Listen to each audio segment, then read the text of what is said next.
ou por que que a gente não está fazendo o manejo e a condução dos casos de lesões dos pacientes, considerando ou comparando com as outras áreas da nossa profissão que a gente faz no consultório. O que que difere na conduta? Por que que em algumas situações nós temos segurança para avaliar esses pacientes, nós temos segurança para fazer a proposta de tratamento, sem que isso represente algo imediato, contra o tempo, uma correria? E por que que, quando às vezes nós vamos analisar casos de lesões, a gente tem essa ansiedade e essa angústia de ser imediatista e já no primeiro momento querer oferecer solução para o paciente. Se nas outras situações clínicas a gente não faz esse processo todo de querer oferecer a solução imediatamente. Por quê?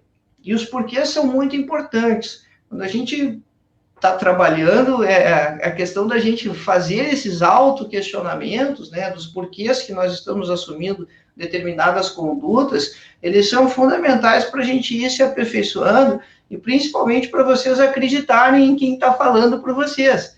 Se a gente não explicar os porquês, as coisas elas não têm sentido. Elas não ficam concatenadas, elas não têm lógica. Então, a gente precisa lembrar como é que é o funcionamento da nossa profissão, né? A odontologia é uma profissão que a gente entrega resultado para o paciente. O paciente está esperando receber alguma coisa, e é realmente assim que as coisas têm que funcionar. Se a gente não entregar o resultado, ou não entregar aquilo que a gente está sendo contratado para fazer, não tem como a gente cobrar.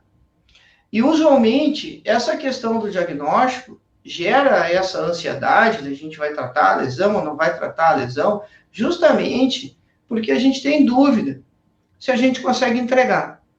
E se você não tem confiança que você vai entregar o produto, e pode ser o tratamento ou a cura, você acaba gerando muitas dúvidas na sua condução, na sua maneira de atender e pensando naquilo que você vai fazer.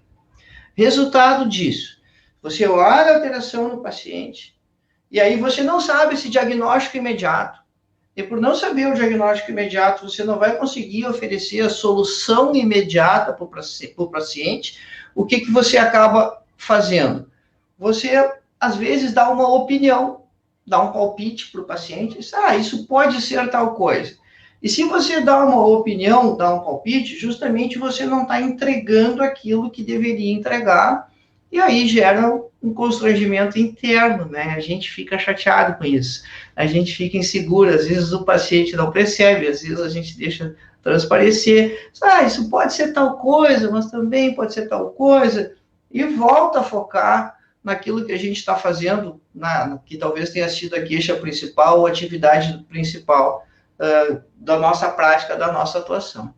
Então, olha só, quando você não consegue entregar o produto, e no caso o produto é diagnóstico, e isso ou tratamento da lesão, e isso está vinculado à maneira como a nossa profissão funciona, que a gente entrega o produto, você se sente inseguro para fazer a cobrança, ou se sente inseguro para conduzir o processo todo, conduzir o caso todo, porque você não vai conseguir fazer aquela entrega que é necessária. De onde vem essa insegurança? Mas essa insegurança, parte dela é justamente dessa ansiedade de você querer ter o diagnóstico imediatamente e você querer ter essa proposta de solução também imediatamente. E nem sempre as coisas são assim. E não é sempre assim. Nem sempre o diagnóstico é imediato, portanto, nem sempre a proposta terapêutica ela vai ser imediata também.